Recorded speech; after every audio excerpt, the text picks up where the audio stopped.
Hello, good afternoon, everyone. Good Good afternoon. That afternoon. all of you are back from lunch for the afternoon session today. And to start off the afternoon session, we would like to invite the moderator of the afternoon session, Dr. Shin Kyung-ho, who is from Korea. And he is actually the principal researcher scientist of the Korea Institute of Science and Technology, KIST. For this, I would like to invite Dr. Shin to take over the control as the moderator of the afternoon session. Thank you. Thank you very much. Can you hear me? Yes. Okay, great. Okay. Good afternoon. My old friends and good afternoon. My old friends and colleagues from AAET and NAEK. I'm Kyung-ho Shin, working at KIST and the chair of Materials and Engineering Committee. I'm honored to chair the afternoon session of the 8th ASEAN-Korea Engineering Forum, especially as one of the foreign fellows of AAET. The first speaker of the afternoon session will be Engineer Ong Ching Loon from Malaysia. Then he graduated from the master degree from University of Bath, and he holds the bachelor degree in mechanical engineering too. And now he is now the president of the Institution of the Engineering Malaysia, as well as managing director of Corporate and Conform International. So his title of talk is Risk Management on New Normal. Please welcome please welcome to Mr. Ong Ching Loon.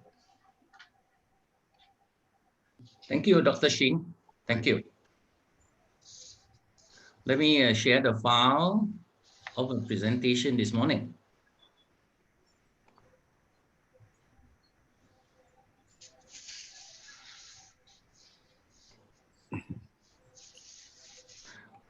Okay.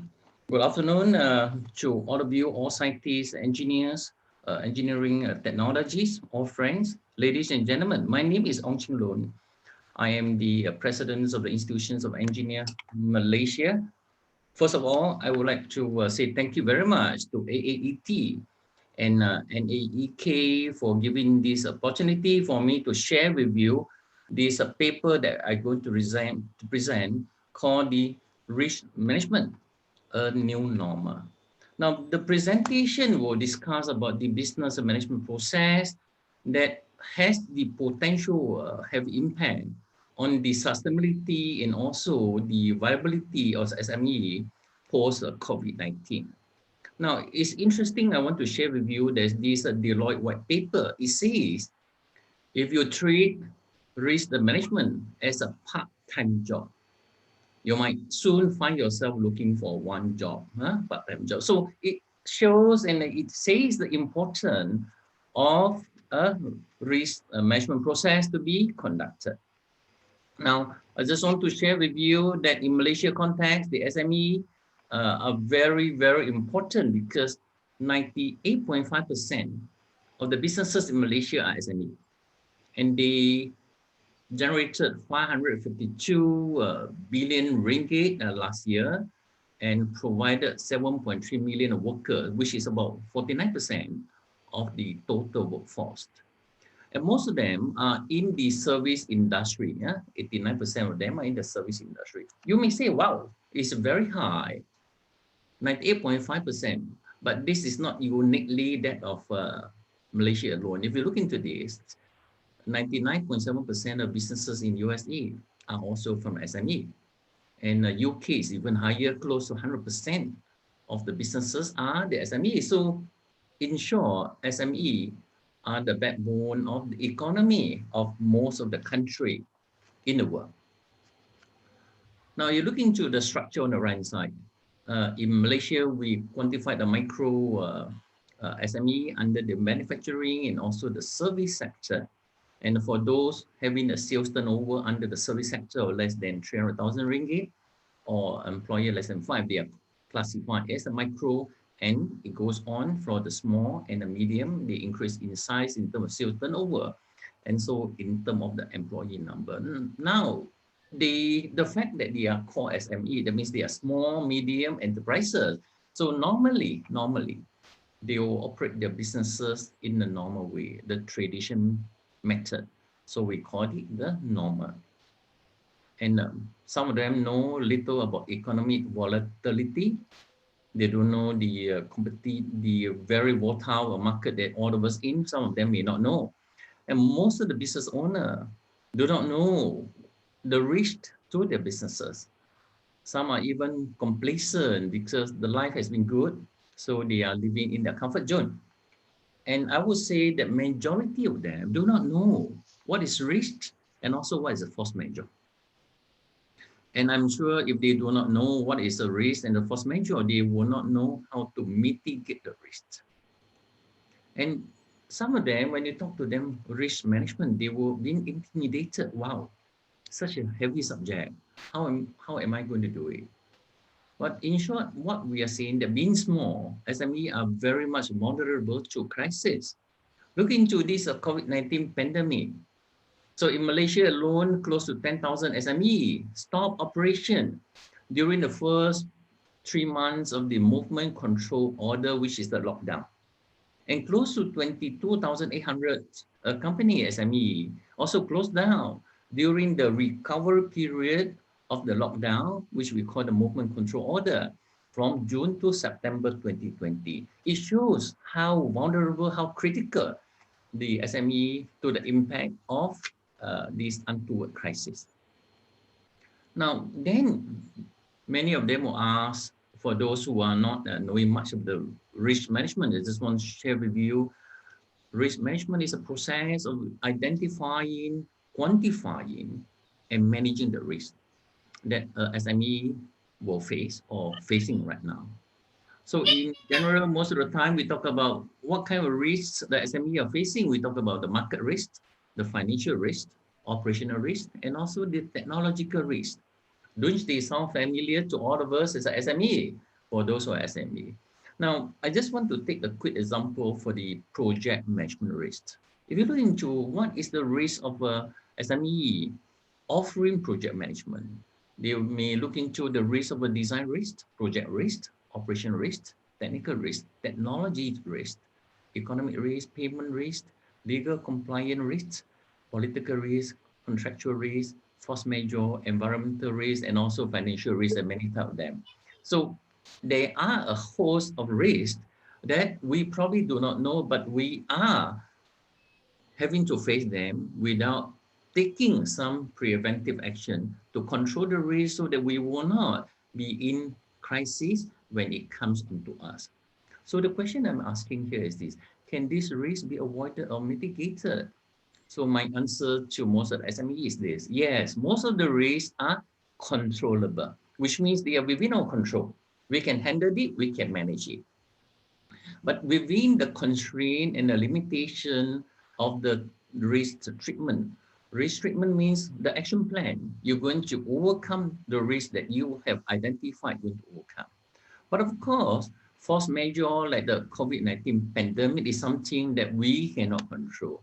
But what we can do is paano pag-record nito? But we can assess. Record ka na lika. Sabi mo kay kuya mo, ano ito? And we can assess the risk in advance and weight them against the appetite, and then we take measurable control. Okay. Now, is risk management new? It's not new. It has been there for a long time. Even the International Standard Organization, ISO, they have started the risk management framework as far back as 11 years ago or 12 years ago. So the risk management framework is very simple. They are talking about the 6 processes of identification. The whole idea is for us to integrate the risk management into our management system of a company. So I think SME should look into how do we run our businesses, manage the system, having the management system in place, and also include the risk management. You look into the right-hand side. These are the 5 ISO that my company has been accredited over the years. Even though you talk about the very common one, quality management system, the risk management feature were built in the year 2015. The facility management system 41001 was also 2018. The energy management system, no, environmental management system of 14001 was 2005. So you look into this, so it has been added into the management system to ensure that the company that looking into this risk management as an important feature of their management system. Okay, let's look into the framework of the risk management processes. There are 6 of them. First one is risk identification, and typically we're looking into the internal factor and also the external factor. External factor, the common one, we talk about PESTEL, political, economical, technological, environmental, and legislation. And the next one, after you identify them, you look into the analysis of the risk. We're looking into the probability of the risk from happening, and if at all happens, how severe the impact will be. We look into number 3, we look into the risk score. Then for us to look into a quantitative measure to see whether the risk is very severe that we need to do something fast, or we can still have time to take our corrective action. Then once we identify this, we take an action plan, we call the risk management. And the next one is risk communication and the monitoring. You look into the right-hand side, the process overview, you see the arrow is a loop. That means it's continuous cycle, and it's very similar to the concept of ISO, which is the PDCA, Plan, Do, Check, Act. Now, I just want to start with more detail about the process. Number 1, identify the risk. There are many ways to do it. We can review the risk through the processes of a company. If you are manufacturing, you look into manufacturing processes. You are a consulting company, you look into your consultancy processes. If you are a service provider, you look into processes and operation. And the way to go about it is to go through brainstorming and various methods to identify what are the risks a company faces. It could be reputational risk, it could be financial risk, it could be operational, and also business continuity or even emergency. Now, of course, on the left-hand side, you see the financial risk is always facing everybody. The interest rate risk, the market risk. If you do some foreign businesses, there's always a foreign exchange, the liquidity risk, and also the cash flow. Right now, there's a main issue. A lot of companies do not have the cash flow in order to get the project going or working capital going. So now this is the other example of the internal and external factor that we take into consideration when we talk about identification of risks. You have the internal factor, which is on the left-hand side, which is always a standard common for most of the company: financial risk, human resource, the infrastructure, technology, operation, working environment. For example, human resource, you always talk about, wow, do you have adequate backup people? For example, if a company doing asset management or service provider, and assuming they are managing labor quarter right now, assuming some of them are being affected or infected by the COVID-19 virus, as much as the worker that staying in the staff quarters. So all the worker, all the staff need to be quarantined. So if you don't have a support staff that are able to stand in, okay, then you will not able to provide the services. Then you will affect your sales and also your cash flow. So those are the areas that we need to look into specifically against the businesses we are in, against the processes. Now, on the right-hand side, we look into external issue, which I mentioned. We look into the PESTEL format. For example, political change of government policy, economic situation, and all these are the external issue we need to take into consideration when we want to identify risk. Now, method of doing. The common one is the brainstorming. Yeah, most of the people we talk about doing a brainstorming, a few people get it together. You do need a big team, and it doesn't have a good and wrong answer. Just speak your mind, and we have it collected. Yeah, of course, FMEA, the one at the bottom, is a failure mode and effect analysis. That one is more towards the engineering kind of scenario. But the common one is also the SWOT analysis at the bottom, the blue box, which stands for what strength, weaknesses, opportunity, and threat. So we analyze where the position of the company, where do they stand in order to look into appropriate identification of risks. Now, once you identify the risk, you look into how likelihood the risk is going to happen, and if at all happen, how severe it is. So you look into the table A. This is from my company. We look into, well, if we say this risk is very rarely going to happen, unlikely or frequent, so you give them a score of 1 to 5. Now, if at all happen, you can look into the impact, whether it's very low or very high, how severe it is. Okay, for example, if you say that the impact is very high and the rating of number 5, then it may be affecting whatever that happened. It may affect the company reputation and become a national issue because you fail to do something correctly, and it may affect the disruption services, your sales and businesses. Yeah. So assuming risk is only unlikely to happen, and then if it's happened, the impact is moderate. So your score is 6 points. So that's how you do the risk analysis to see the severity and also the likelihood of that from happening. Now, for that itself, if you look into the other angle in terms of environmental risk, the likelihood of that happening is still the same. 1 to 5 rarely happen, unlikely to happen, possible, likely, and frequent. But on the right-hand side is the different right now. When we talk about severity, we talk about whether it's significant impact to the environment or it's going to be catastrophic to the environment. For example, a factory discharge some toxic water into the river, into the drain. Okay, much as is unlikely to happen because they have double protection, the design to take care of that. But should that happen, it's going to have this catastrophic effect because it's going to have very serious environmental effect and impairment to the ecosystem. And in terms legally, you're going to be investigated by the authority, you're going to be prosecuted and probably fined, or to certain cases, you may even, the director may go to jail.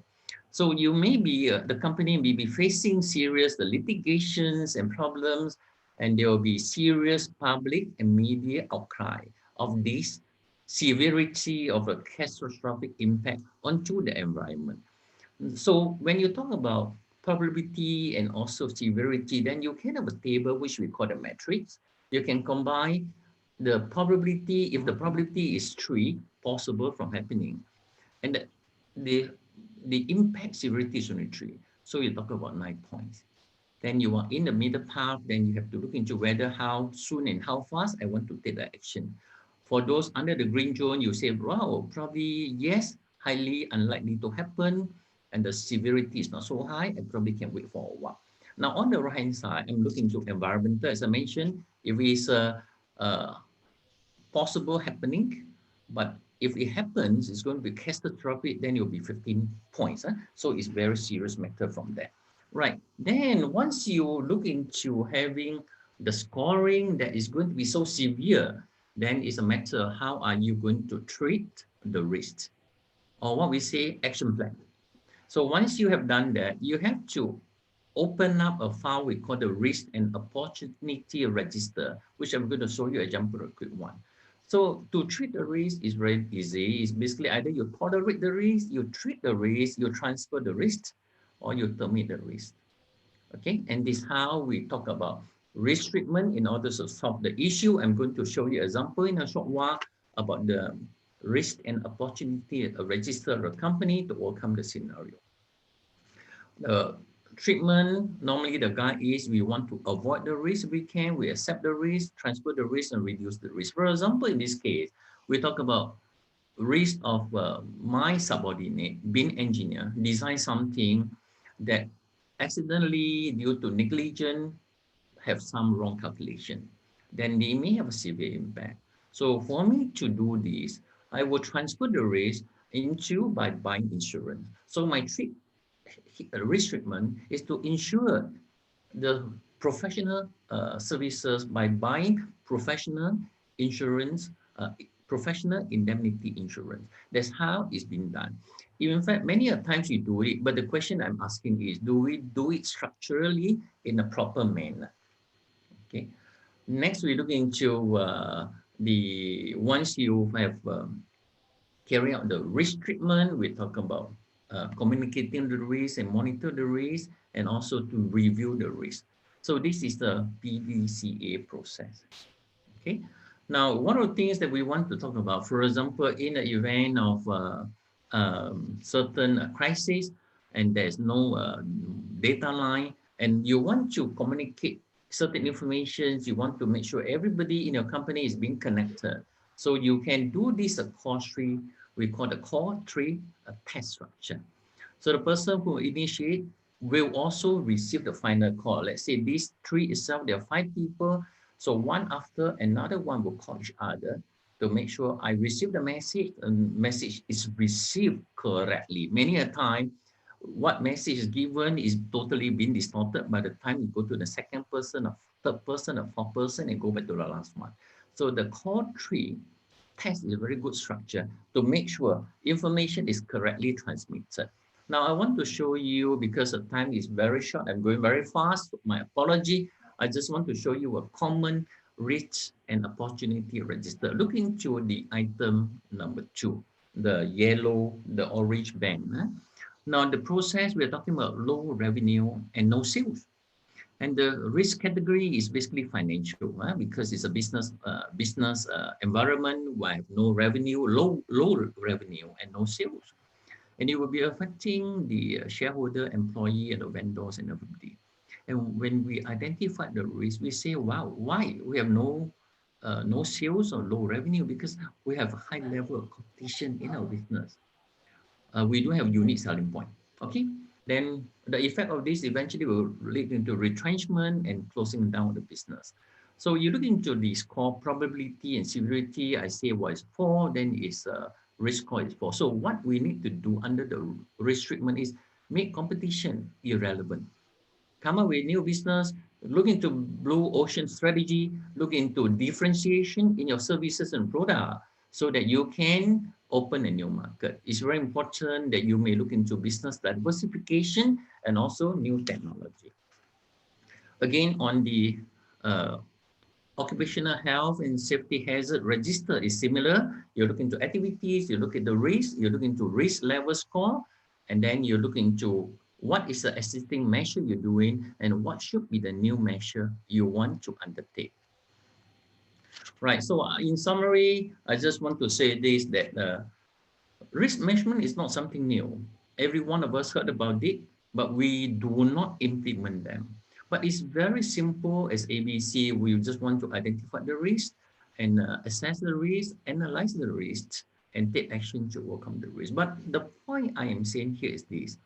We must take appropriate action early. Don't wait when the risk, the crisis comes, it's too late for us to overcome that. So it's very important that once we plan in advance, like the ISO structure plan, do check act, and then we make sure we do a risk avoid, risk reduction, risk transfer to make sure your business as an SME will continue to sustain and grow during the crisis. Now, I just want to quote this Gary Cohen, who is the director of the National Economic Council of USA. He says, if you don't invest in risk management, it doesn't matter what business you're in, it's always a risky business. So, in short, I just want to say this, all SME, let us adopt risk management as a new normal from now on. With this, I will end my presentation. Thank you very much for your attention. Thank you. Thank you very much, Mr. Roon. As Mr. Roon pointed out, the risk management is most the critical agenda, especially for SMEs. Thank you for your detailed and informative talk again.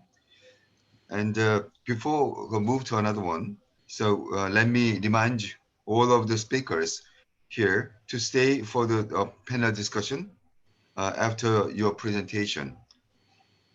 And we're gonna, thank you. Then so we'll move to a second second talk. The speaker is Professor Maria Natalia Dimano from the Philippines. She graduated from the Tokyo Institute of Engineering Technology for getting the PhD. And now he's a professor of the Chemical Engineering Department of the Faculty of Engineering, the University of Santo Tomas, and as well as program lead and chair the graduate school engineering programs cluster of the same university. His title of talk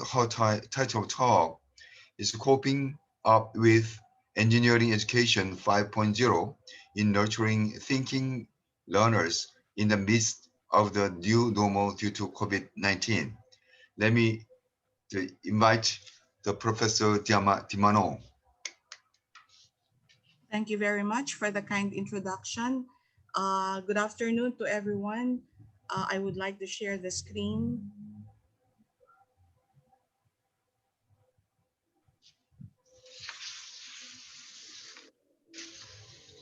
And I would also want to take this opportunity. Actually, this is my second time of speaking in front of the AAET and NAEK organization. And this time I'm taking this opportunity to share with you how the University of Santo Tomas cope up with the engineering education for a while, because I need to remove this. Okay. So I would like to share with you how we cope up with the engineering education 5.0 in nurturing our thinking learners in the midst of new normal due to COVID-19. The suspension of all classes in all levels in Metro Manila on March 10 to 14, followed by its extension, including the suspension of government works and later on the closing of business establishments, after having been ordered a Luzon-wide enhanced community quarantine and then extending to other parts outside of Luzon, really placed the country under a state of calamity for 6 months. Of course, as Tomasian educators, we needed to exercise wisdom, compassion, and show support to our students who struggled to adapt to the distressing images brought about by the pandemic.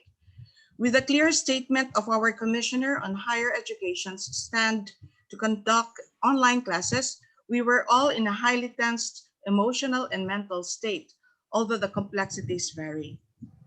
In this situation, our University Secretary General advised us to shift self-paced instruction during the quarantine period to ensure continuity of teaching and learning.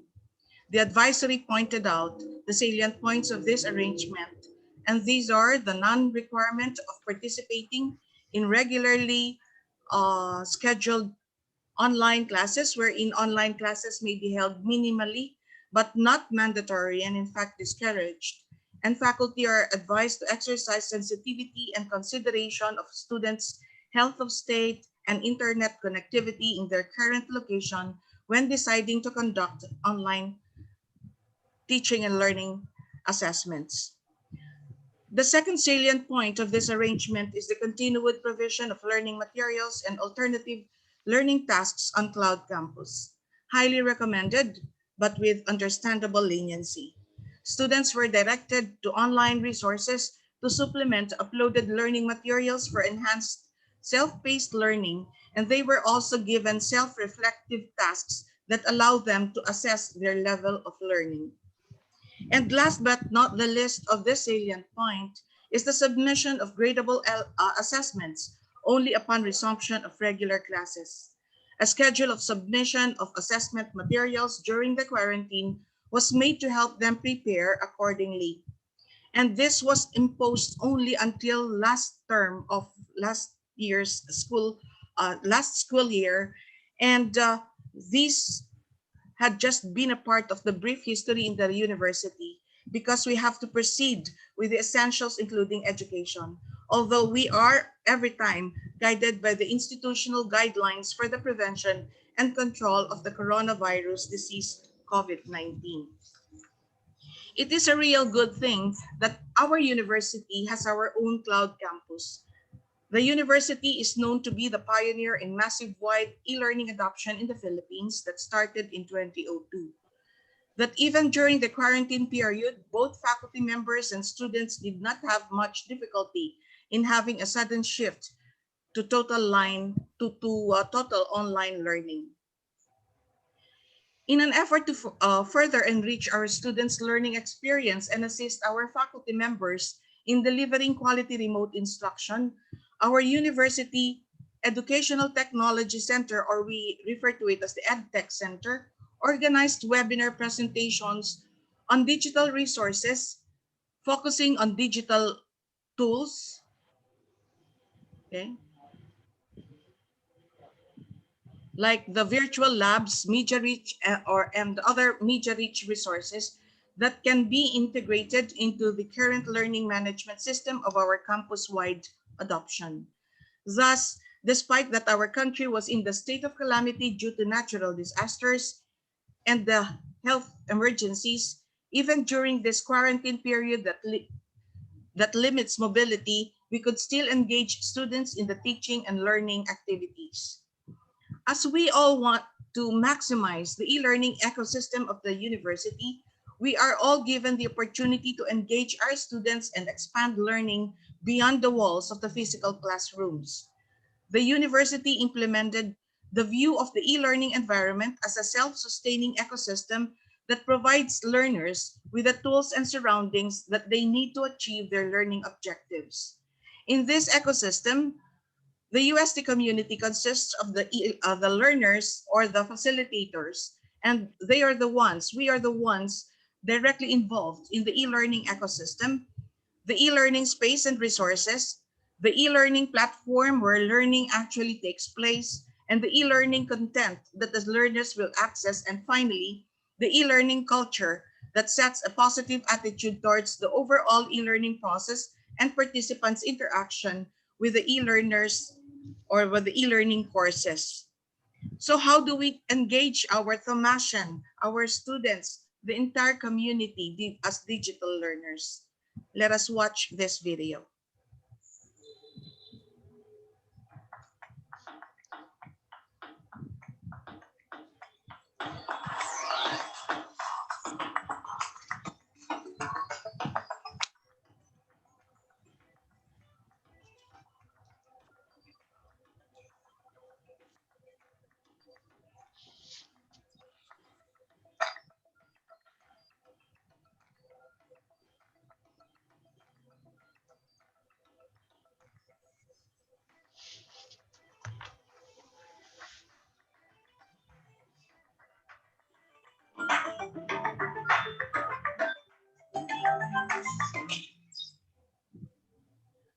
To make the UST Cloud Campus successful, we have these two major components, the e-learning environment and the powerful e-learning tools.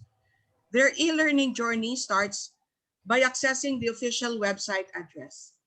In the website, we just click the icon to launch the portal. To enter the learning management system or our LMS, we log in using our G Suite account credentials. BB Collaborate is for holding virtual live classes, and we have the newly acquired Panopto applications integrated inside the Blackboard learning system. And Blackboard Learn or eLearn system also developed the 21st century learning. We have discussion board on the system that allows students to refine their opinion and plans. Blogs and journals help them enhance their critical thinking, while wikis are being used for intense collaboration. We have our UST G Suite providing us the perks such as the pride of having an email address with our university domain name, access to hundreds of free apps, syncs in all devices, unlimited drive for files created in G Suite. We have the world-class learning tools to expand learning opportunities in our virtual environment. Okay.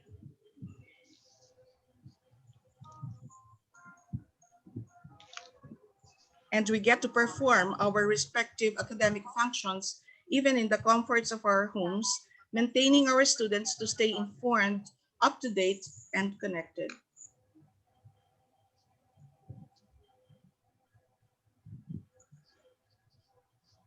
I would just want to share this video. They are college students of UST. They're tasked by their professor to work together on a project due next week. You see, Dom is staying at a dorm in Manila, but she went home to her province for the holidays. Tom, on the other hand, lives in the South. So what will they do? How can they work on a project even if they're miles away? How can they group together when school's out? Enjoy a leveled-up e-learning experience with the UST Cloud Campus. There's so much more to do now that UST partnered with Google for Education, an online solution for teachers and students, which gives them access to 4 Google apps and tools for an innovative approach on learning inside the UST Cloud Campus environment. Awesome, isn't it? Tom and Dom has Google for Education accounts given by the University of Santa Tomas. It gives them access on different Google apps. To start on a project that their teacher gave over the weekend, group leader Tom created a Google Docs file which he shared to Dom and his group mates so they can simultaneously work on it even if they're on vacation. With one single file, everyone can see real-time updates of each other's progress.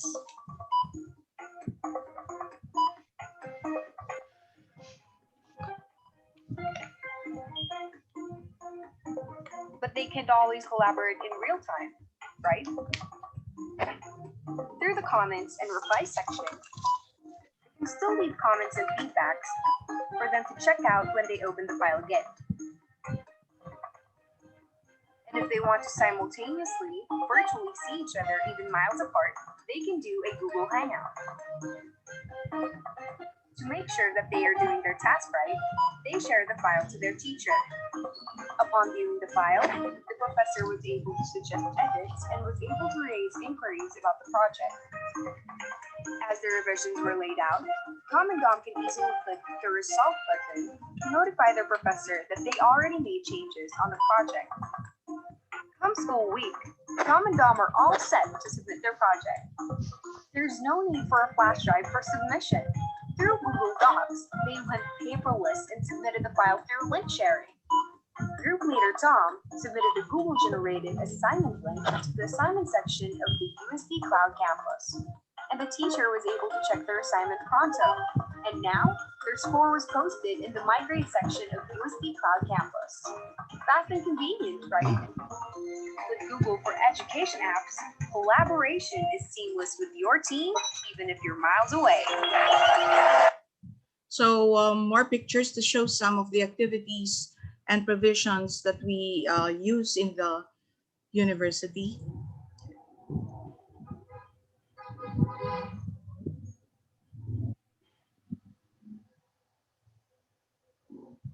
So we have these e-learning resources available to us, as well as the guides that in cases that we need guidance, these are all provided. Okay.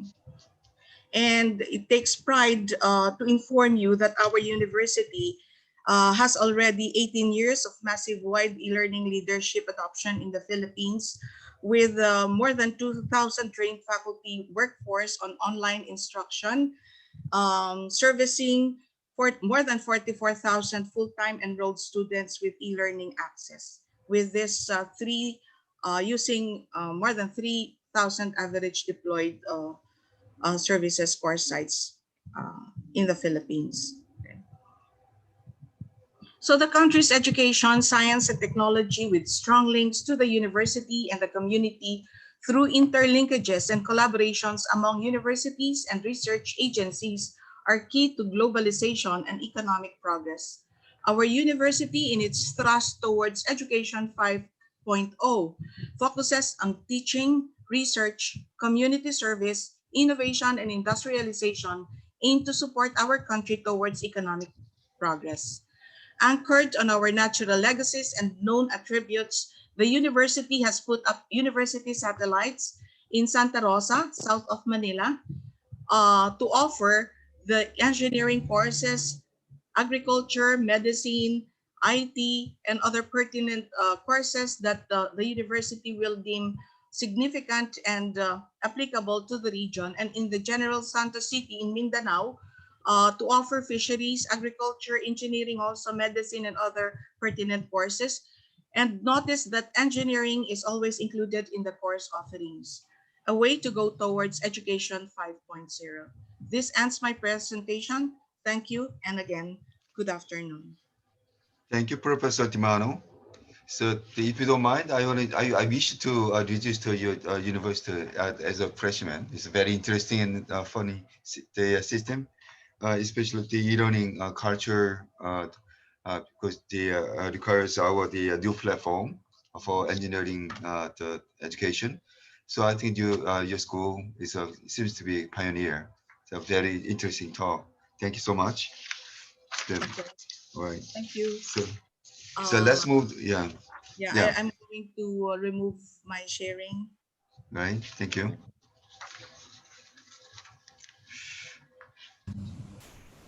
Stop share. Thank you. Thank you. Thank you. Let's move to the third one. So very interestingly, we have the Korean speaker, the educating in the Philippines, Mr. Yoon Chan-ho, they received the bachelor degree in business administration from University of Santo Tomas, the Manila, Philippines. So very interesting the background. So we're gonna enjoy his talk. Mr. Yoon, please. Right. Good afternoon, Siya yung all. nagsasalita ngayon eh. Let me share the screen first.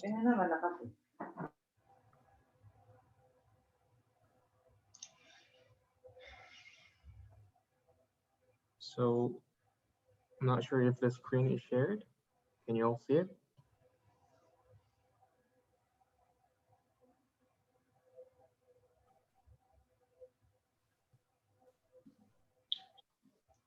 Hello?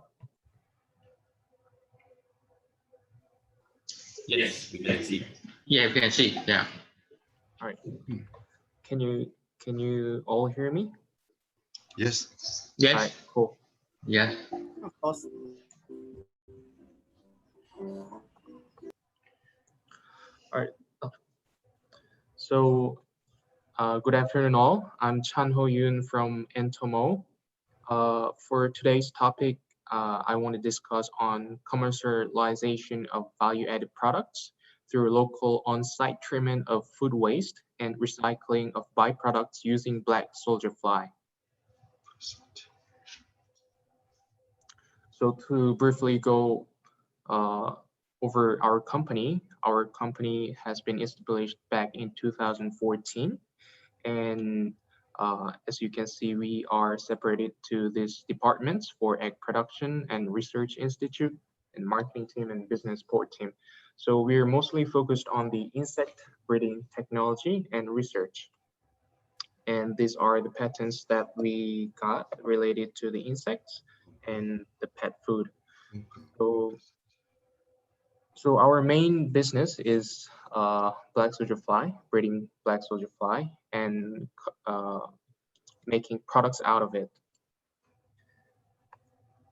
To introduce about black soldier fly and the industry, so you can see. Wait, okay, there we go. So the black soldier fly, the insects industries are separated into 4 categories, which are the pet food and edible insects and animal feed insects, and bio. So these are separated into 4 sectors. And what we are currently focused on is actually on the feed area and bio area. So what is black soldier fly? The black soldier flies are capable of 3 cycles per month. These are consuming the food waste. So their main food is the food waste. And in the larva stage, they spend 15 days consuming the food waste. In each larvae weighs around 0.2 grams, and they spend twice of the weight of their body. These larvae are pretty famous in Southeast Asia, especially in the Philippines and also in Indonesia. As you can see, the treatment of the food waste, the efficiencies are really great. This could treat the food waste in 1 day and reduces the salinity to 0.2%. And those can be used as a fertilizer for the soils.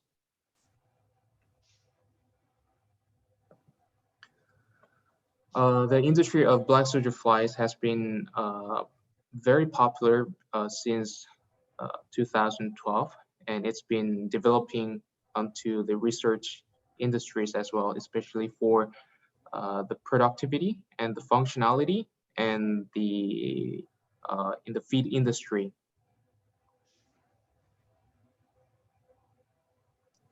But it is not only breeding black soldier fly and making profit out of it, but it's the industry that we're making with the farmers and other consumers. So it is 6th industrialization of black soldier fly technology based on the production. So the first thing, it would be the food waste management, which is a big issue for nowadays, especially in Southeast Asia, which we're currently doing business in, where the waste management should be managed first for separating the food waste and the solid waste. But in Korea, the systems of waste treatment and the management has been developed very well, and those could be treated with black soldier flies in Korea very suitably. So with this model, we wanted to share and the technologies with other companies in Southeast Asia and continue this model in those countries as well.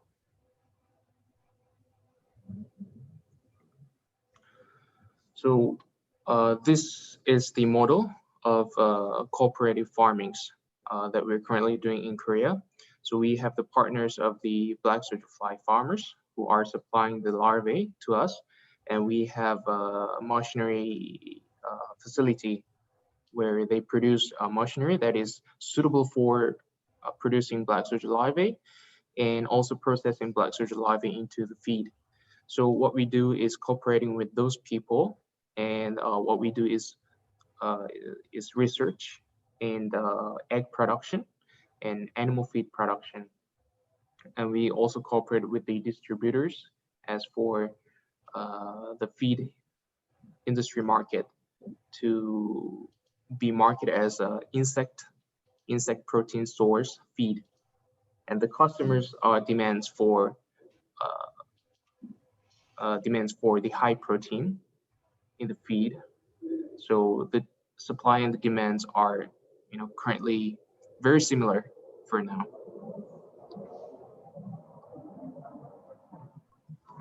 So I've been talking about the products that is being produced with black soldier fly.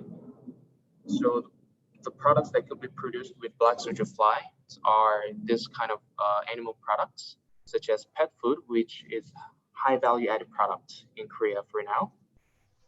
So what this can bring value to the customers is actually this low allergy principles, where the protein the size of the proteins are very small, that it occurs very less on the allergy side to the pets. So this specialized pet food can be marketed as for the customers for premium pet food. And in the other area, we produce the protein source for the animal feed, such as chicken and pig farmers, and also fish feed. As the fish feed contains mostly the fish protein, this could be replaced with the black soldier fly protein powder. So how we process those products is that these are the process of the processing line that we currently have. We dry the larvae and extract the oil and the powder separately.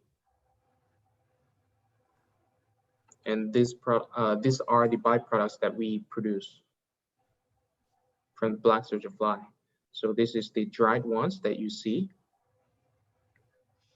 And this is the extracted powders that could be used for animal feed protein source.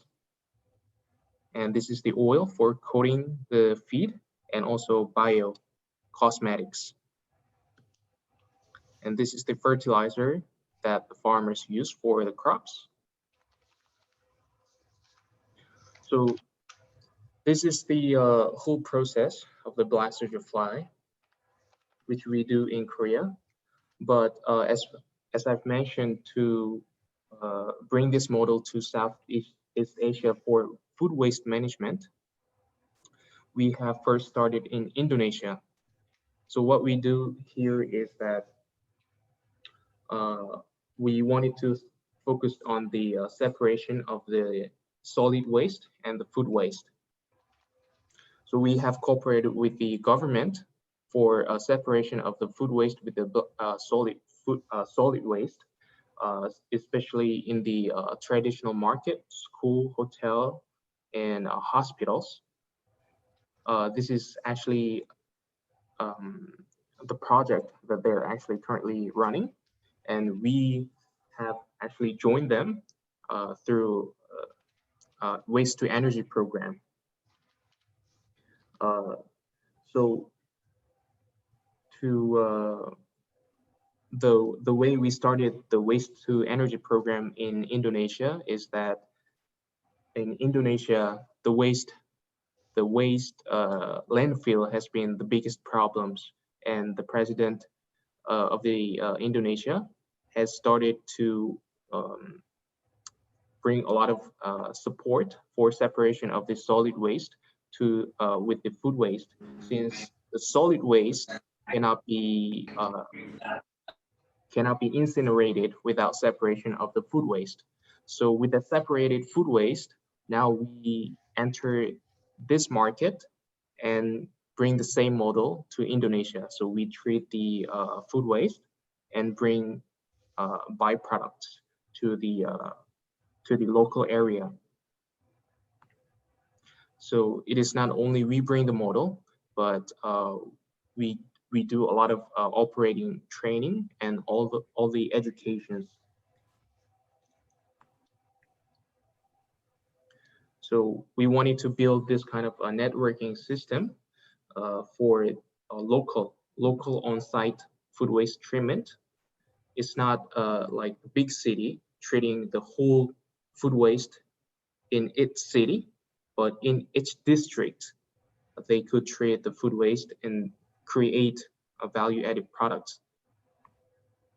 So this is the business site that we are currently running in Indonesia.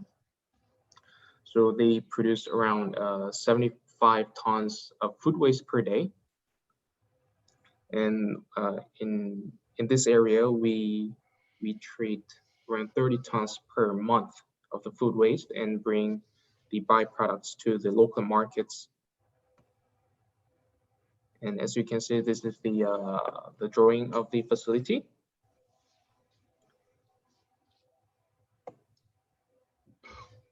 So this is the whole process of the black soldier fly manufacturing system that's going to be put into Indonesia.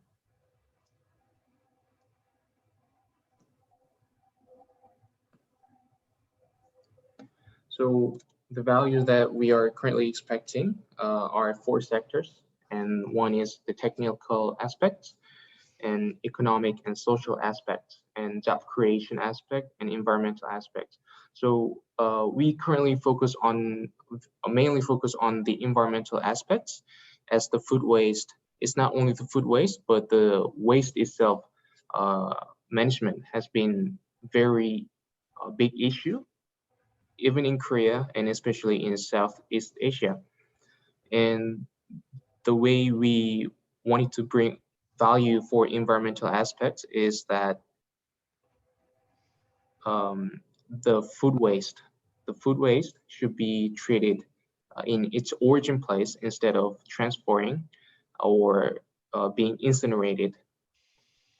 And this black soldier fly can treat it in very eco-friendly way.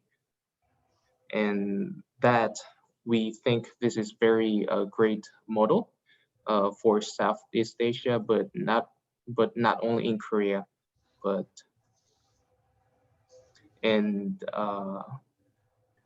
yeah, and even in Indonesia, there were some problems that we found that a lot of young people could not get a job, and this could bring a lot of job opportunities as well if it's going to be built in each district. So those kind of value aspects that we want to bring in every countries.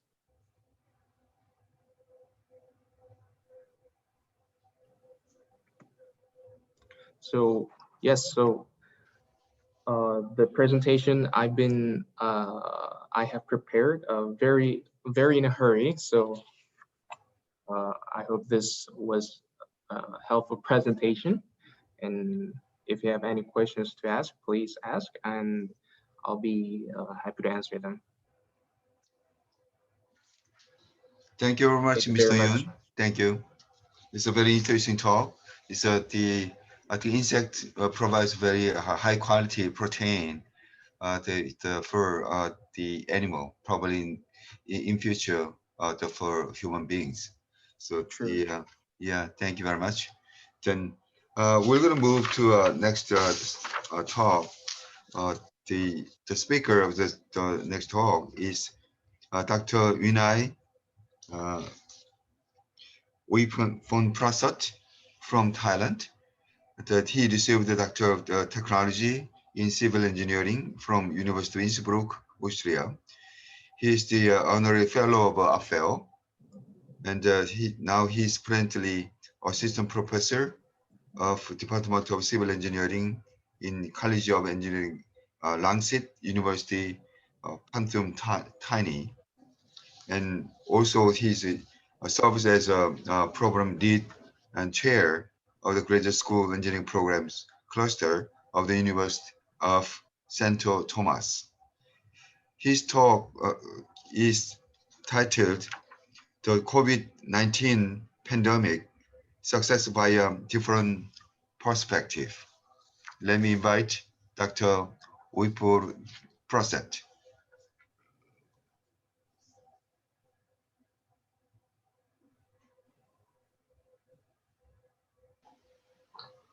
Hello, Unai. Yes, thank you, Dr. Chin, for your kind introduction. Honored speaker, ladies and gentlemen. So it is my great honor to share my idea under this topic.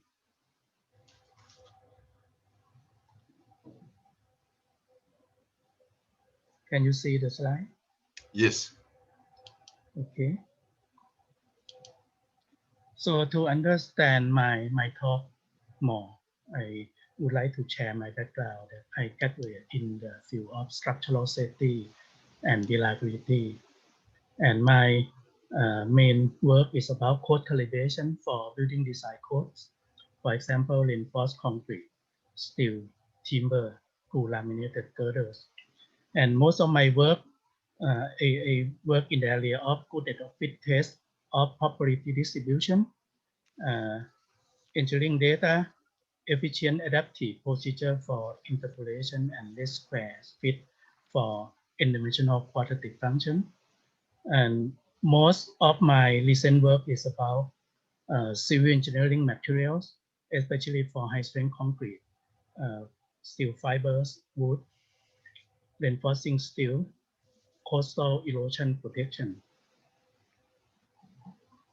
So my personal roles now, I'm the former member of committee in engineering organization, for example, Engineering Institute of Thailand and ASEAN Federation of Engineering Organization, and so on.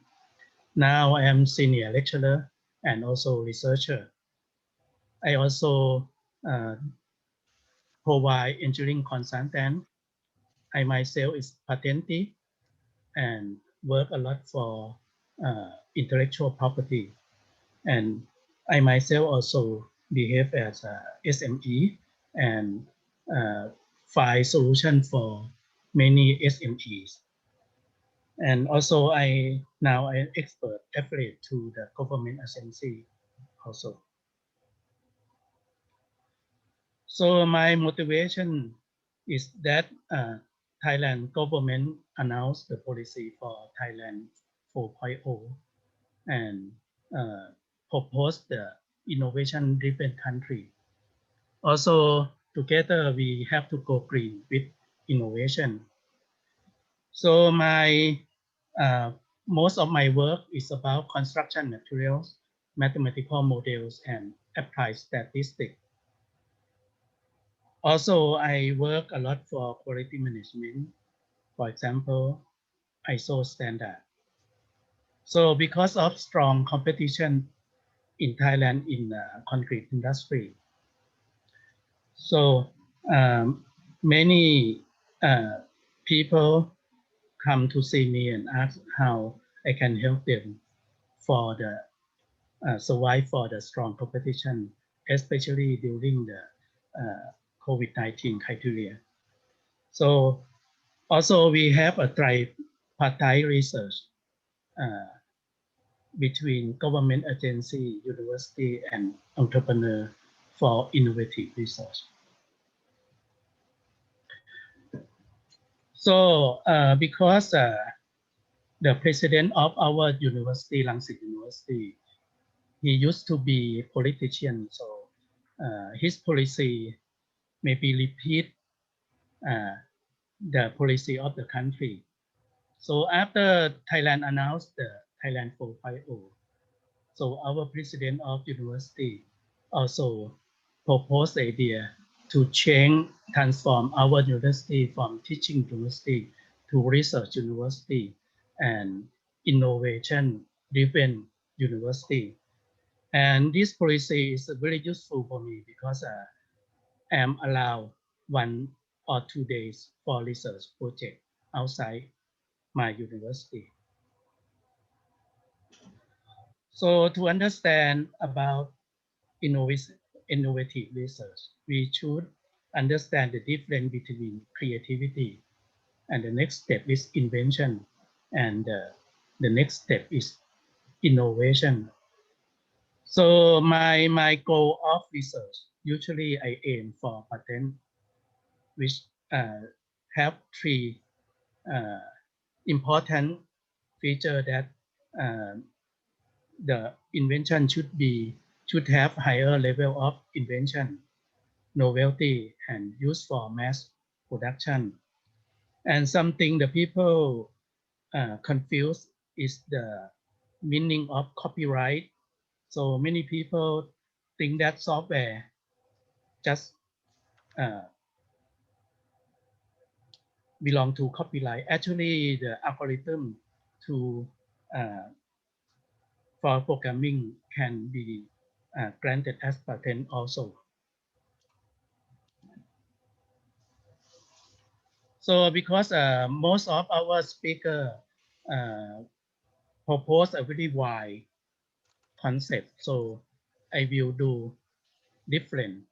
I will come from very narrow perspective because my recent years work very close with many SME. So Of course, I pay more attention, focus on innovation-driven research. Of course, I focus on higher level of technology, but not highly advanced, but have great impact on great commercial impact. And I try to solve the problem for SMT. So most of this problem usually multidisciplinary research and usually cross branches of knowledge. So based on this, I form researcher networking to support the solution for the problems directly from the entrepreneur.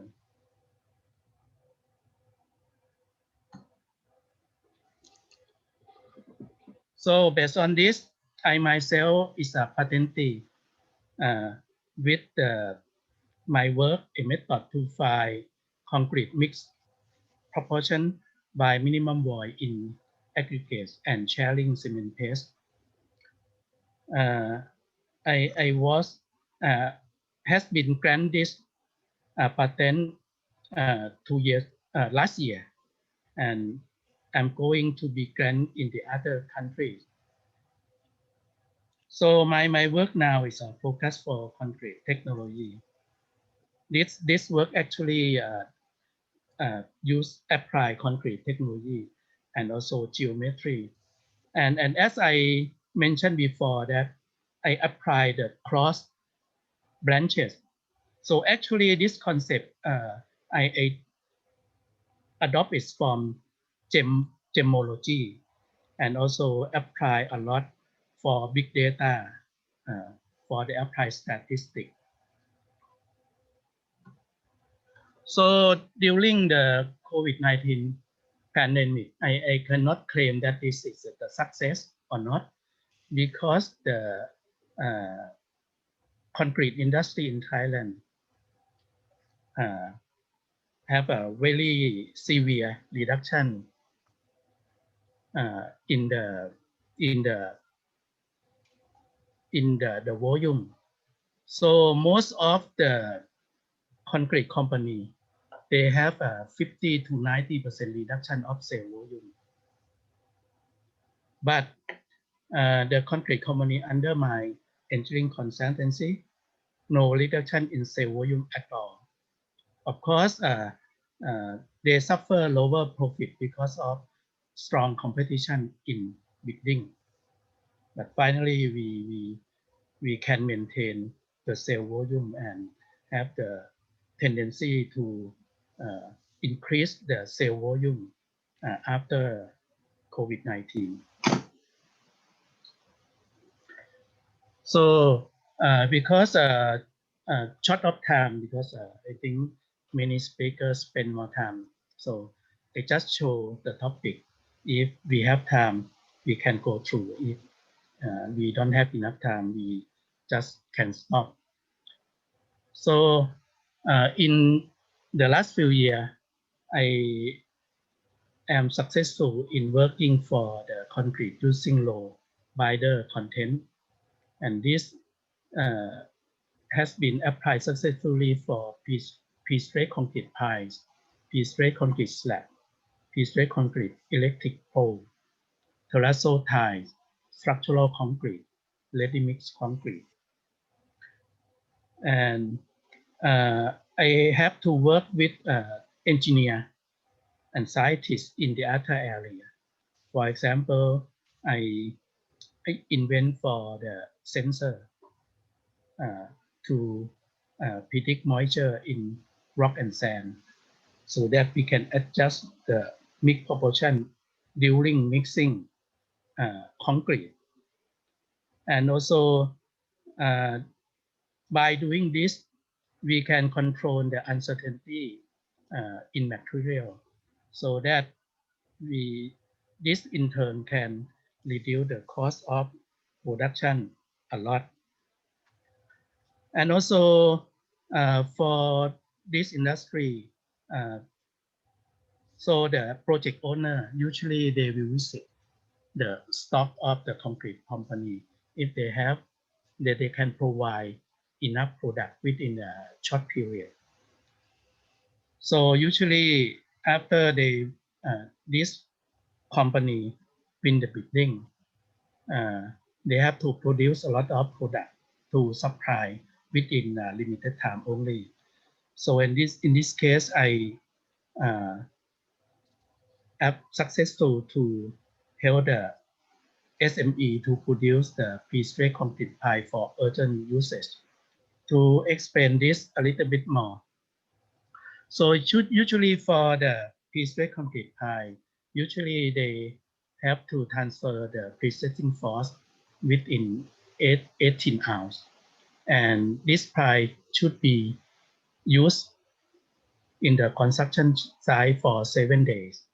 But with my technique, we can transfer pre-stressing pipe only in 7 hours, within 7 hours, and the pipe can be driven into the ground only 24 hours. This means we can increase the production cycle from 1 cycle per day to 2 or 3 cycles per day, and we can save a lot of space in the stock, because after we transfer the space, we can transport directly to the construction site. This means we can save a lot of space and increase the efficiency of production. And also, I'm successful in the concrete pavement for urgent usage, because in Bangkok, so a lot of traffic jam. So if you have to repair the concrete pavement, you cannot close the road for several hours. You have only limited time only. So in this case, usually if you use the normal concrete, you have to close the pavement concrete for 28 days, which is impossible, right? But if you try to use the highly rapid setting concrete, the cost is very high. So for my technology, the concrete pavement for urgent use can be open the traffic after 6-7 hours only, but the cost still very low comparing with the normal concrete provided by the other. And also nowadays the ready-mix concrete in the big city, we meet a lot of problem, because usually the ready-mix concrete plant have to be located in the industry zone, which is quite far away from the city. So they have to transport this concrete to the city, and they have to apply the retarding admixture. So now I can solve this problem by locate a ready-mix concrete plant in the community area, because we can treat the water water from the batching from the mixer, can treat and reuse this water for the further production. And nowadays in Thailand, we meet a lot of problems with the labor force. So I also successful in the automatic mass production for concrete industry. And also now we have the problem that we try to overcome the problem of labor force. In Thailand, we apply more for precast concrete wall and or the precast concrete member and install in the construction site. And this we have to pay a lot of money for logistics and also for the formwork. And in the near future, we will launch the 3D concrete printing for the whole construction for the building.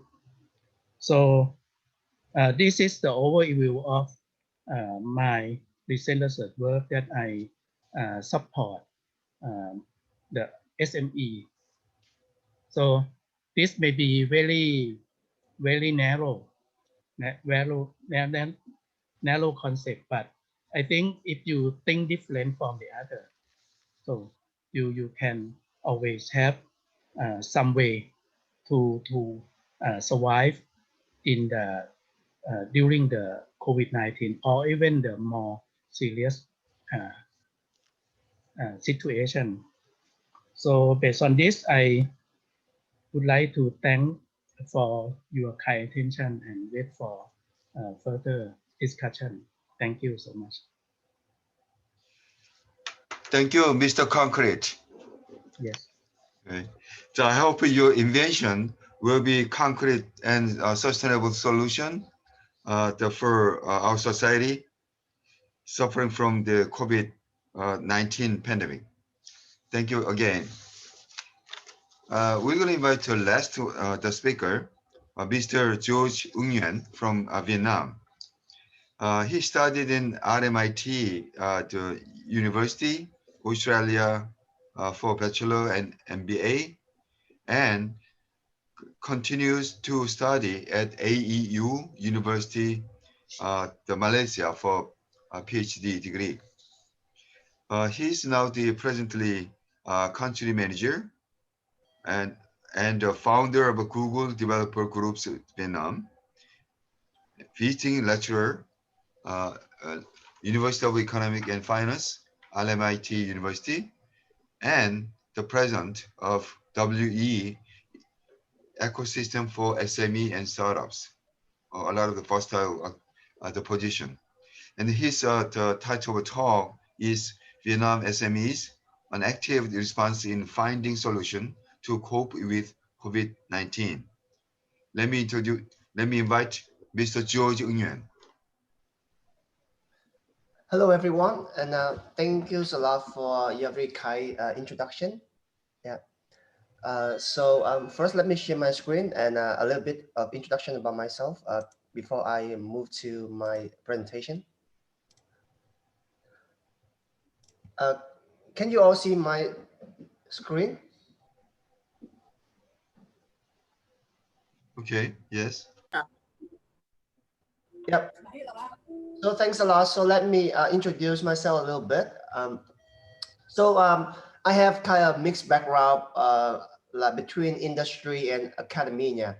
So I used to work in industry for 8 years before moving back to RMIT for teaching. So I taught there 7 years, and then I came back to industry to run the company, and I do my own investments in different tech startup. So as you see in my profile, I started as an engineer, software engineer, and then I worked for BAT for a while, and then DHL, and then I found the Google Developers Group here, which is somehow linked to Google ecosystem of developers. So currently, I'm the country manager of 2359, which is the Singaporean IT corporation, backed by Singtel Corporation. Beside that, so I do mentor and investment in some startup. So currently, I'm the mentor of Undercrowd Agency Network, the network of agency in Vietnam. I would say that's one of the biggest one. I'm the founding member of Vietnam Blockchain Hub. It's more about blockchain technologies in Vietnam with the developer community. I'm still sitting in the industry advisory board of RMIT at the moment to support for School of Science and Technology. Beside that, I do a little bit of investment. So I'm part of a company called Tessie, which is an online learning platform. It's the mix between traditional online learning platform and video streaming, which is pretty much like Zoom, but it's also connect with the LMS system. The next one is the iShy, which is an online based tech platform to support, cleaning luxury handbag and shoes, luxury shoes. Then another one is RefJob. So it's a platform for people to do job referral to each other. So the one who refer job, they will have their own commission money, and their friend will get the job. Yeah.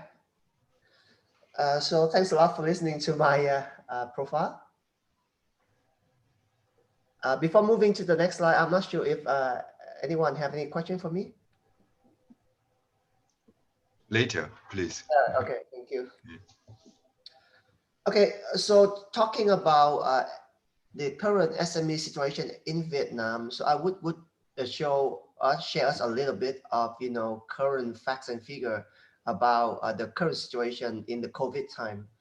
So one of the things we want to pay attention is the new companies establishment, right? So that index will identify whether companies establishment is strong enough and the current situation in general of Vietnam.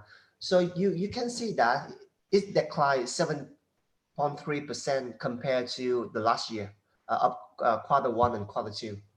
Yeah. So that means not many new businesses are established, right? The next one is the business health. So this index is the mix of different measurements for company regarding the revenue, the current cash flow they have, the human resource, the input of raw materials. So it's the kind of combination of different measurements. And as you can see, it become very, very bad in 2020, especially for Q1 and Q2. So it dropped down from nearly 60 plus to below 30. And there were times it's reached 20. That means it's become very, very bad. And a lot of companies, they said that they suffer badly and they are confront of the bankruptcy.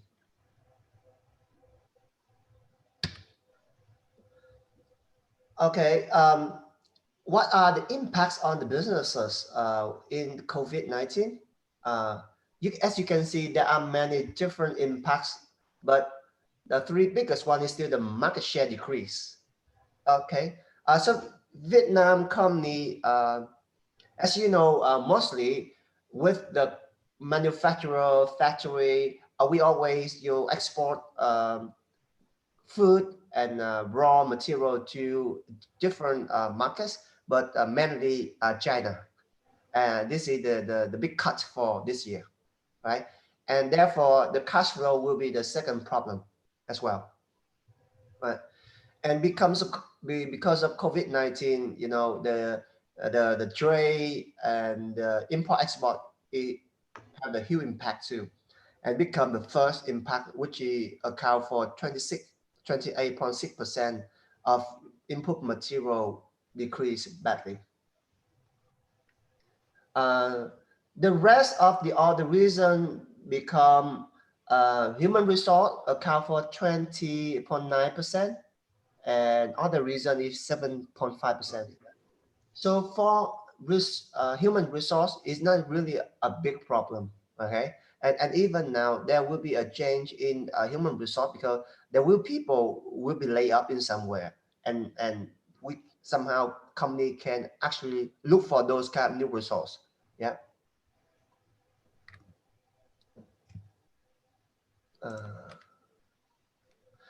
So Deloitte in Vietnam, the corporation currently they and KPMGs actively work with SME and then try to advise SME on a different way to overcome this very difficult situation, right? So they come up with the handbooks, and in the handbook there are 6 principles they advise SME to how to cope with the crisis.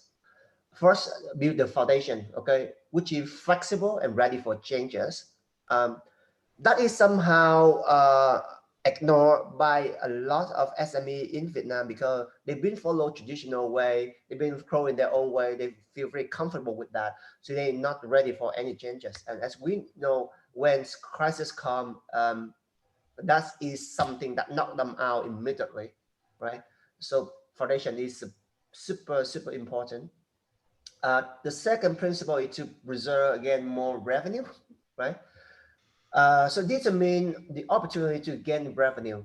So I'll come back to this point in the next slide, why they said that opportunity, even now we're in the very difficult situation, okay? Manage and control costs, increase profits to fight against bad impacts. So this might be not applicable for company like manufacturing, but it's might applicable with company who do servicing. Okay, most of the time, company who always want to increase the revenue because they want to scale, they want to have very nice number in their financial statement. Revenue. They want to prove the growth, but the profits somehow bigly impacted. Sometimes they just don't care much about profit, but that's the base, because in the crisis time like this, no profit will help them to fight again those kind of difficult situation. So this is the money to help them to overcome and get next opportunity. Optimization, assess liability, pay, and equity owned. Manage cash flow well, consolidate balance sheets. So that's what I'm just mentioned to. And also manage cash flow here is something that need to be considered, seriously. Speed up digitalization. For not only for Vietnam market, because my company is actually Singtel invested company, so we are kind of back and forth Singapore market and Vietnam market. A lot of SME in these two countries, they are very rushed to digitalize, right? Do they know that in the past they already knew that, but it's have no crisis point to actually to pick it up, and now they have to rush themselves. Decrease operation costs, grow and utilization. Yeah. Hub management. Number 6 in the principle is how to manage hub of different stakeholders. So to adapt and to respond to different stakeholders is very crucial, right? Because now if you don't manage well that, then the board of director, they always ask for growth and revenue and this and this. And if you don't manage that hub well, there will be a mismatch of expectation, which might go through some kind of difficult situation in terms of running and operating the businesses. So it needs to be communicated well then. All right, so go to that cap, another 6 principle to cope with crisis. So there is a model where you can think about what you're gonna do with that. So there are 2 axes. One axis is change, okay, and another one is opportunity. If the change is low, opportunity is low, you better stay stable with the profit that you earned in previous year or some kind of money you gain. Just wait for not another opportunity, right? Don't try to change it because there's not much opportunity or kind of capability for you to make any changes. But if the change is high, opportunity is low, then you have to prioritize which one should be changed in terms of the company. Now, another quattro is accelerate. If opportunity is super high, but the change is low, then you have to push it up. For example, digitalization, okay? Opportunity is there because there's no way for you to run in traditional mode. You have to move digital very quick, as soon as possible, or you're gonna die soon. So you have to accelerate the change. Or the last one is if the change is high, request for change is high, and opportunity change is high too. So we should jump. There's no reason for us just to stay here, right? There are some kind of businesses segment that's currently support for the jump because that's their opportunity then. This is another kind of clarification of the previous model. It's more a little bit in detail. So the previous one have 4 quattro, this one have 9 quattro, okay? So it's more about product. So probably I might skip this slide because this is just a little bit expansion of the previous one. Okay, so when we come up with the solution, then we need to make a decision on different factors, right? So GVF model is supposed to be on that. So it needs to be a desirable solution. It needs to be a feasible solution, and it needs to be profitable or viable solution. If the solution we come out doesn't meet the 3 criteria, it's likely not to be a solid and a well-established one. So the intersection amongst the 3 indicate whether your solution makes sense or not. So based on the DVEP model, these are the current industry that we are plot into a different quattro that we talked before. So as you see that there are financial and banking industry that are slot in the low change and low opportunity because the operation is there, not much opportunity for you to change, right? And the request for change is not much as well. So it stay low here. Same for construction, same for media and communication. But the request for change is super high for the other industry. For example, travel, hotel, arts, entertainment, education, real estate, right? Consultancy. Now with the COVID-19, travel, tourism, absolutely plugged. You have to find a way. You have to find a way. There's no way. Hotel, restaurant, okay? Arts and entertainment. You cannot hang out to events. You cannot hang out to any kind of music festival, right? Education is same, right? We go to school, to university physically, but now with the COVID-19, every kind of movement is limited. So we have to think of an alternative way to transform the industry in which it support the traditional one, also extend a little bit to support another alternative way for both lecturers, teacher, and student who can adapt into a new model. And same for real estate and consulting industry. The next one is agriculture, seafood, logistics, production, and distribution of electricity, gas, and water. They are slotted in the high opportunity, but the request for change is not really that high, right? So they may accelerate that. So a lot of companies, especially logistic company, they are digitalized now, mostly digitalized now. Text you of this, yeah. So later I will discuss on how the logistics company and hotel and restaurant can be collaborated in terms of giving a new solution for both of them to get over the traditional what they are doing now. The last one is health, NGO, retail, processing, and manufacturing. They are slot into the high request for change and high opportunity. Yeah. So I will bring out one of the example there for us to have a look at then. So before moving to particular case study, I would like to quote this from Senju. Yeah, in the midst of chaos, there is also opportunity. So a lot of people see this is the chaos, see this is super difficult situation, but a lot of people think this is opportunity as well. So I think it depends on how you're gonna look at this current situation, right? Because there will be industry who get decreased, who get low in this period, and other industry they also get high in this period as well. So instead of looking at the current difficult situation as something very bad, we might look at other alternative way as an opportunity and try to low down the current one that we face with difficulty.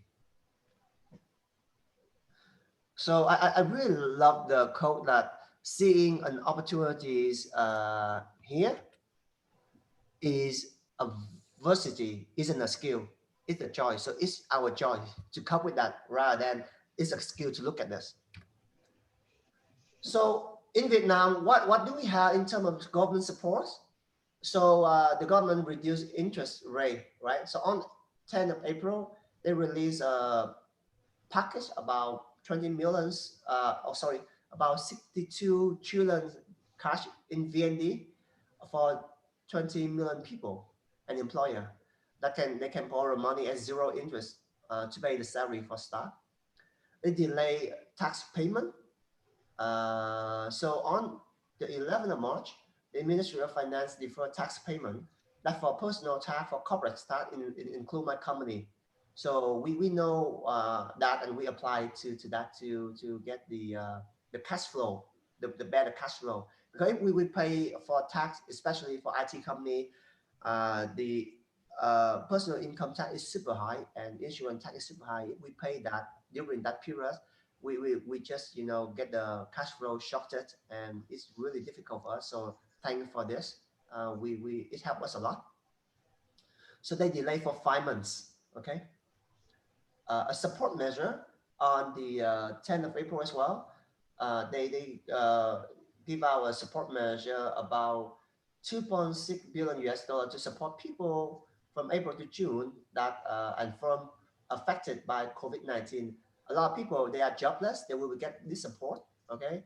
And company who cannot who can declare their difficulty during this situation with proper paperwork, and they will support for that to get over this difficult situation. Another one is the late payment for social security. Okay, so in Vietnam, the personal income tax we pay for staff. Okay, our staff, they pay themselves about 10%. Social security and insurance total about 31%. In which staff need to pay 9% and the company, the employer, need to pay 21%. So in total, it's about 32%, which is really, really high. If you don't manage this well, then you're going to be in trouble with the cash flow immediately. And especially for IT company like us, the employee, they don't care about who's going to pay tax, who's going to pay social insurance and security. They just want their net money. That means the company should pay all. And total, we should pay around 40% of our budget for the whole company for personal income tax for staff and also social insurance for staff as well. So it's really, really significant amount of money. So in Vietnam, there are some good case example of company who just switch their model and fight for a different alternative way. So Viettravel, they redefine long-term strategy. So Viettravel is one of the biggest tourist company in Vietnam, right? So now they partnership with Bảo Mệnh Insurance to protect their customer, right? Now they collaborate more with Vietjet, Vietnam Airlines, Bamboo to issue super cheap ride to kick more of the demands. All right. So Nữ Việt, a trading company. So like I said before, most of the manufacturing company here, they just think about exporting to overseas market because it's bring them more and more profit. However, in this kind of situation, they have to rethink of that. So most of them think about focus on domestic market because Vietnam now in the better situation than other countries, even though we have the first wave, but it's under control. So the domestic market is somehow more important, right? But many of them haven't branded themselves well in the local market. So now they have to do that. They have to rush to do that and then just push their product into domestic market. And also this company, they have to find new markets like Thailand and Taiwan. Mostly those companies, they export their goods to China and Australia. Okay, the next one, Saigon Copmark is one of the biggest retail corporation. Now they are in the situation that they need to accelerate. Remember the squad we discussed before, accelerate. So they boost all their activity to multi-channel sale.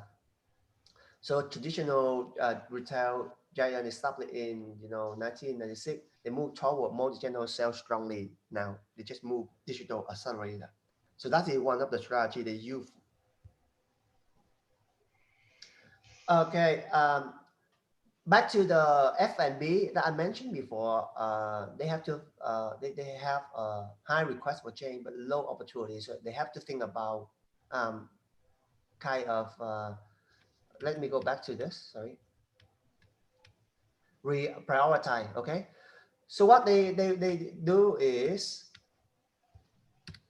now with the physical brick and mortar restaurant, they have to close. They have to close their store now. They move to cloud kitchen, and this is one of the current. I would say it's quite successful. They're quite successful.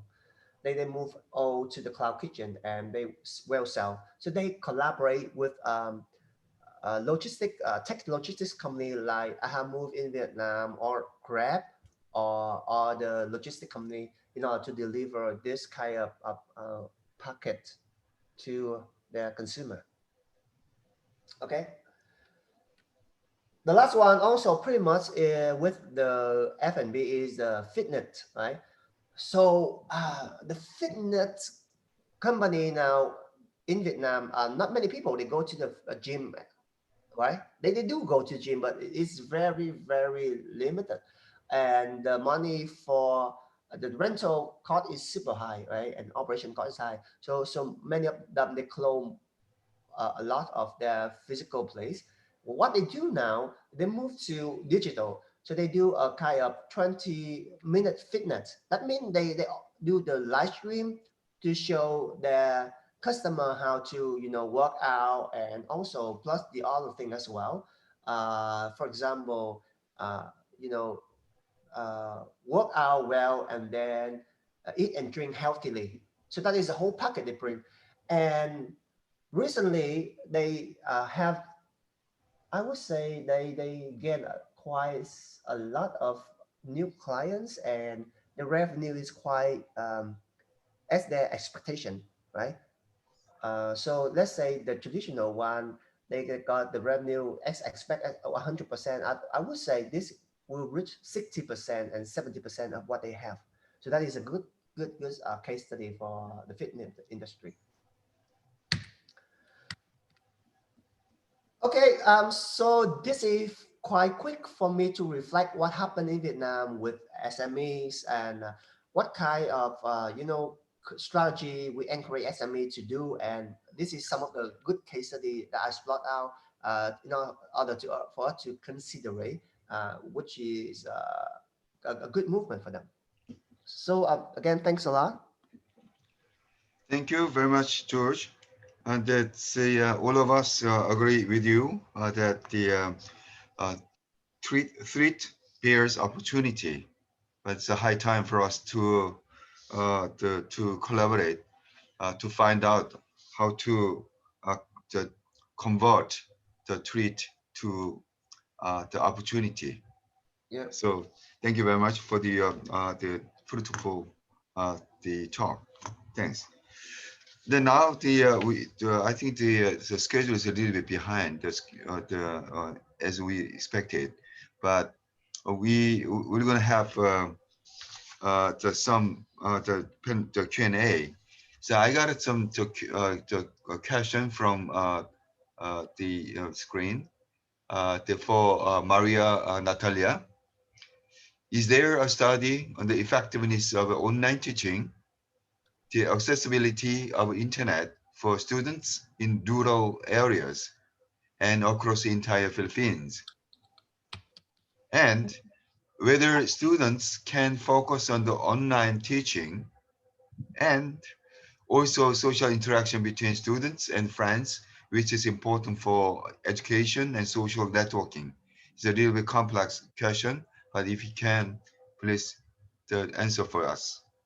Thank you for those questions, Professor Shin. May I get the first question? I did not get it. clearly? As effectiveness of any study, did you study on the effectiveness of online teaching? As I have indicated a while ago, I have mentioned it that the university did extensive studies about this even during the pandemic, wherein all of us were really taken at a hold. The university continued on the trainings that the faculty needed, as well as on the needs of the students. And during this pandemic, all instructions would remain online. And the studies that had been made, they made use of evaluative studies, and they focused on the following areas, such as the in terms of curriculum, they made it substantive. But of course, to make it substantive, initially they had it delivered by themselves, the faculty, and then had it reported to the administration. And then whatever corrective measures need to be done, it will always be, it had been identified. And this is a continuous process for the effective teaching and the modes of delivery. And then there is also a continuous effective online delivery trainings that are given to us from time to time to help the faculty. And then in terms of the student experience, all our students are in their respective homes, and all the activities are being given to them. So it is really up to them. That is the question in terms of the checking the requirements. The students are able, they are capable of having them submitted because of our platform. We have this already in place for 18 years. The question is, when there are no connectivity in their respective places, but we do exercise leniency in that process, on that end. And every time we have this record, we track the conditions of our students in terms of their learning process. We have this set of activities, and we make sure that they work on it. Now, for those who do not have access, those remain a problem. Okay, great. So you don't have any problem, any infrastructure? No problem, sir, because nice. even if our students are in Batanes, which is on the topmost and in the southern part of Mindanao, southern part of Philippines, we can communicate with them. The only problem is when there are natural disasters like typhoons. So there will be a halt in the education, in the activities that they need to complete. There will be a halt, but eventually we are very glad that our students can always cope with these problems. So the another part of the question lies in say, do you have any complementary the program for the social interaction between For the social interaction, there are always questions. We are guided by questions by the administration. They kept on informing us. They kept on reminding us. And then there are also situations wherein we need to go to some places to give support and to give help. However, in terms of who will be going to those places, that will be taken care of by there is a committee, there is a certain group in the university that is handling our community development and social welfare. Right, thank you. We always work in tandem with them, and whatever help the Faculty of Engineering in particular can work on, we always make ourselves available.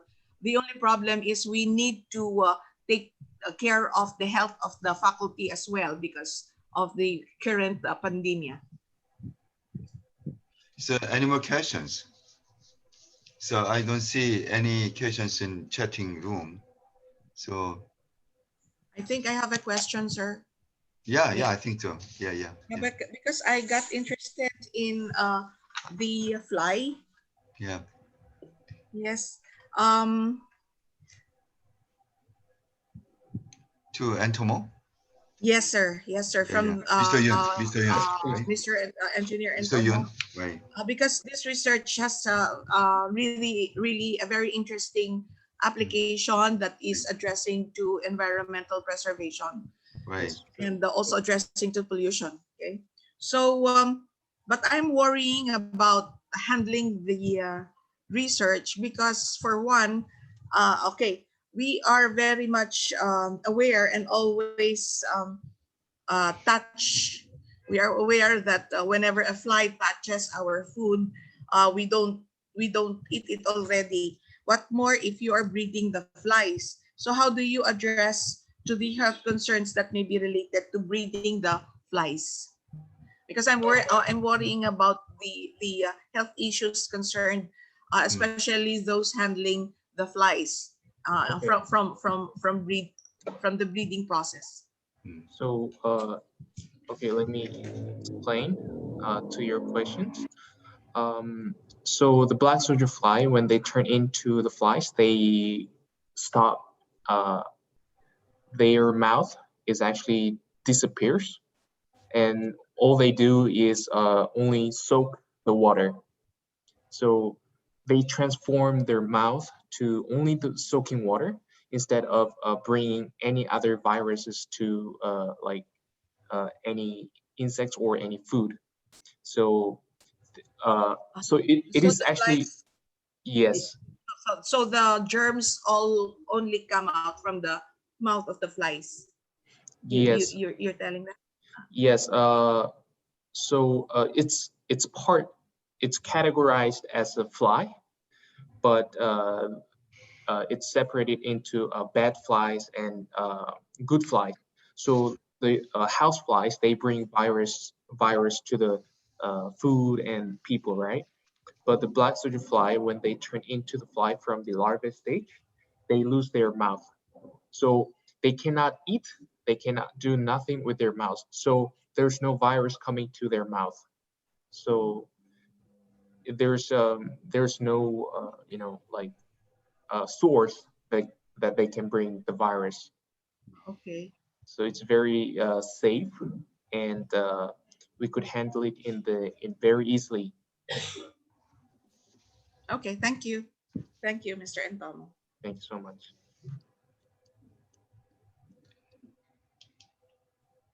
Okay. The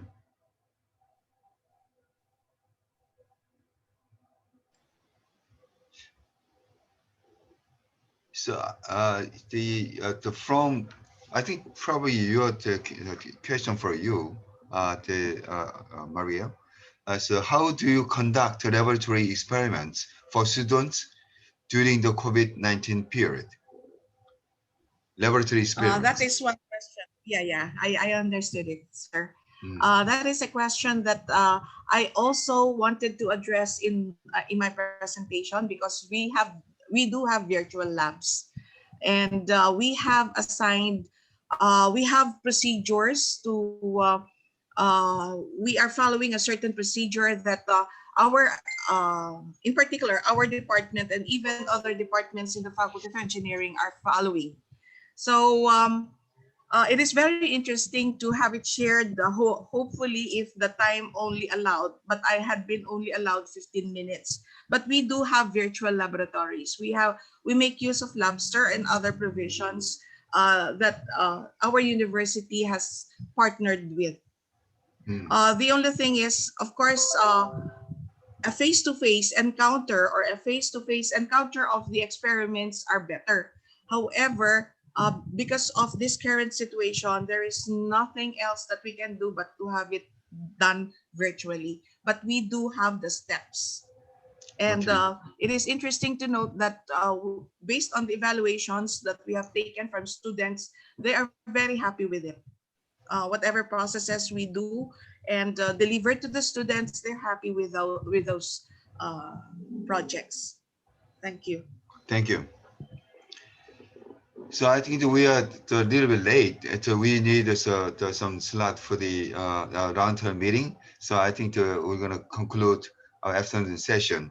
I hope ASEAN, the Korean Engineering Forum, will not only build even stronger bridge connecting ASEAN and Korea, but also provide an excellent platform to maximize our wisdom and effort for the future of the industrial revolution and digital economy under the COVID-19. So thank you so much for everybody and my old friends and colleagues. And bye-bye. Thank you very much. And hello to Professor Dato Lee and Mr. Falk, missing you, and Professor Chok Chu. Right. Thank you. Thank you. Thank you. Bye-bye. Good afternoon, everyone. Good afternoon. Okay. I believe we are concluding the forum today. So I think we will be taking a short break. And for those who are involved in the next event, so we will be having our AAET and NAEK roundtable meeting, which should be led by the animation directors of Chua. Excuse me. Yep. So I think it's polling. Yeah, it's one by one. If you are in the one place, please turn on only one mic. Okay. I think maybe hello. I think Hello. because later I'm the Secretary General of AAET. Because later we are going to have this roundtable meeting with NAEK, and this is a closed sessions only for AAET and NAEK members. But since I would like to maybe say that we can maybe conclude today's forum. Then after that we have a 5-minute break so that those who have actually attended, they can actually leave first. Then after that, we can have our roundtable meeting. Okay, great. Thank you. So I think on behalf of the AET and also to our with our collaboration partners for today's forum, NAEK, we'd like to thank all the participants for your actually strong support for this forum. And throughout this day, I think we have a lot of speakers that have presented to us valuable information and also insightful analysis that help us actually to understand better about the challenges, especially during this COVID season. Okay, so thank you so much to all of you. If in future we have any other activities, online activities, we will definitely inform all of you. Thank you so much. Thank you. Thank you. Thank you so much. Bye-bye. Bye. Thank you so much. Then for AAET and NAEK members, we will resume using the same platform here.